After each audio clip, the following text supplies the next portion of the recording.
Civilinės aviacijos specialistai muša pavojaus varpais dėl vis dažnėjančių vadinamųjų lazerinių chuliganų išpuolių. Naujausias incidentas įvyko antradienio vakarą. Lazerio spindulys apakino virš Vilniaus skrendančio keleivinio lėktuvo pilotą. Civilinės aviacijos administracija siūlo chuliganus bausti piniginėmis baudomis. Maždaug taip atrodė piloto kabina antradienio vakarą, kai virš Vilniaus skrendantį Boeing lėktuvą pataikė galingas lazeris. Pilotas pranešė, kad skrydžio metu buvo apakinta žalios spalvos lazeriu. Policija apžiūrėjo nurodytą vietą Zarasų gatvėje, tačiau įtariamųjų nerado. Tai jau 5. atvejis šiemet, 10 panašių pranešimų gauta praėjusiais metais. Vadinamųjų lazerinių chuliganų žaidimai jau kelia nerimą lėktuvų pilotams ir už skrydžių saugumą atsakingiams pareigūnams. Pilotai sako, kad pašvietus vos kelias sekundės galingų lazerių besileidžiantį lėktuvą kyla didžiulis pavojus. Tos kelios sekundės gali būti labai pavojingos, mat per jas pilotai būna apakinti. Buvęs pilotas, o dabar skrydžių priežiūros skyriuje pareigūnas Rytis Duliauskas sako, kad didžiausias pavojus kyla leidžiantis lėktuvams. Tam tikrų kampų apšvitinus kabiną ir tam tikro galingumo spinduliu, tai žinoma, kad pilotai bus apakinti. Tai yra pačiu atsakingiausiu momentu, tai yra tupdant lėktuvą, jie kurį laiką praktiškai bus pablogintas jų matymas arba sakysim, iš vis kurį laiką jie nematys nieko. Tai yra tikrai labai pavojingas dalykas, nes, žinom, tupimas tai yra vienas iš atsakingiausių skrydžio aplamai momentų. Fizikai tvirtina, kad pilotų baimės pagristos. Esą pastaruoju metu tobulėjant technologijoms atsiranda vis galingesnių ir pavojingesnių lazerių ir apsisaugoti nuo jų vis sudėtingiau.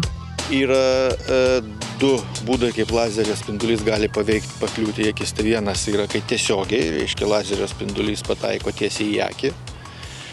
Kitas būdas, kai lazerio spindulys jisai pataikęs į kažkokį kitą paviršių, ar veidrodinį stiklą, ar metalinį paviršių, jisai yra išbarstomas, atsispindėjęs.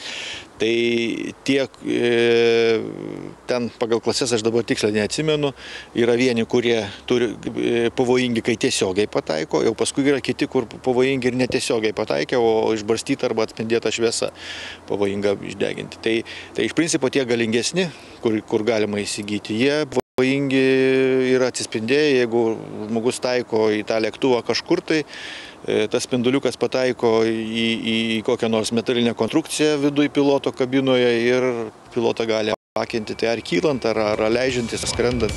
Iš visų daugiau kaip 10 panašių incidentų tyrimas nepradėtas ne dėl vieno, nors pilotai vis dažniau praneša į besileidžiančius lainerius nukreiptus lazerių ar šviesų spindulius. Pareigūnai sako, kad vienas rimtesnių atvejų užfiksuotas prieš 4 metus. Buvo informuota apie vaikų žaidimus su lazeriais netoli Vilniaus oro uosto ant Liepkalnio, tačiau šis atvejis nebuvo pristatytas chuliganizmui, už kurį gresia kalėjimas. Tai, galima būtų vertinti kaip iš baudžiamosios teisės pusės, tai būtų viešosios tvarkos pažeidimas 284 straipsnis, kuris numato laisvės atėmimą iki 2 metų. Pilotų skundų dėl lazerių daugėja ir kitose šalyse. Rusijoje svarstoma apriboti priekybą net silpnais lazeriais, o pilotams gali būti siūlomi specialūs akiniai, kurie padėtų apsisaugoti nuo akinamų spindulių. Jungtinėse valstijose Amerikos lazerių institutas inicijuoja įstatymų pataisas, kad lazerius naudojantys žmonės prisiimtų visą atsakomybę už galimas pasekmes aplinkiniams. Reporterė Edita Vežbickaitė, Vilnius.